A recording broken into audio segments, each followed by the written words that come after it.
अगर वो मेरे धरने के वो वीडियो दिखा देते कि हमारे लड़कों पर गोलियां चल रही थी, बम वो गैस बरस रहे थे और गाड़ियों को आग लगाई जा रही थी, खैमों को आग लगाई जा रही थी, कुरान हदीस उनमें जल रहे थे, तो वही पुलिस वाले जब ये पकड़ कर आते तो लड़के रास्ते में जब वो ऐसे करते, मैंने कहा इनको नहीं मारना, ये हमारे अपने बच्चे हैं, इनको जो मारेगा हमारा उससे कोई ताल्लुक नहीं है।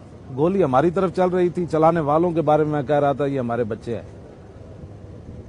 अगर मेरे मुंह से ये जुमले निकल जाते, पकड़ लो आज जो कुछ है तो इनको ये कर देना, जो आप बता सकते हैं कितना नुकसान हो जाना। बिल्कुल ऐसे ही है। मेरी ये बातें क्यों नहीं दिखाई उन्होंने? कंट्रोल्ड है, मीडिया भी कंट्रोल्ड है सारा, आपके सामने ही है जी।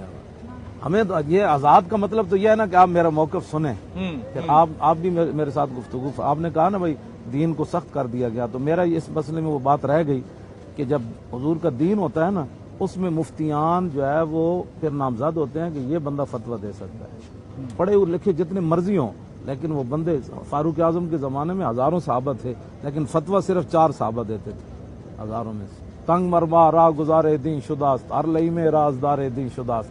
वो आपने जो एक बार कहता है अब दीन पर चलना हमारे लिए इतना मुश्किल हो गया कि हर कमीना दीन का राजदार बन गया। बिल्कुल सही बात है। यही असल में मैं आपसे जो है वो पूछना चाह रहा था कि इल्म नहीं है, कम इल्मी है, हम लोग भी नहीं पढ़ते उस तरह से, हमें भी जो है वो उसको स्टडी करके जो है वो उसके बिल्कुल आना चाहिए मैदान, जो है वो उसके अंदर आना चाहिए। रिजवी साहब नर्म हो गए, आप काफी सख्त थे, बहुत तनकीद करते थे आप लोगों पे, अब जो है कहाँ नर्म हो गया? मुझे लग रहा है मेरे साथ नर्म है आप। नहीं आप, मैंने मालिक के साथ प्रोग्राम देखे आपके, आप देखे ना, वो कहते रोटी कहाँ से खाते हैं, ये तो सवाल नहीं है ना। नहीं, मैंने भी पूछा था आपसे, आपने बड़ा खूबसूरत जवाब दिया था। मैंने धरने में आपसे ये सवाल पूछा था, आपने मुझे तो ऐसे नहीं कहा, आपने कहा था कि जी वो मुझे नहीं पता, लोग आते हैं दे जाते हैं, जो है वो मेरी झोलियां भर जाते हैं, जो है वो अभी मुझे ना लोग जो है वो जो बाहर से आया है ना, वो अभी मुझे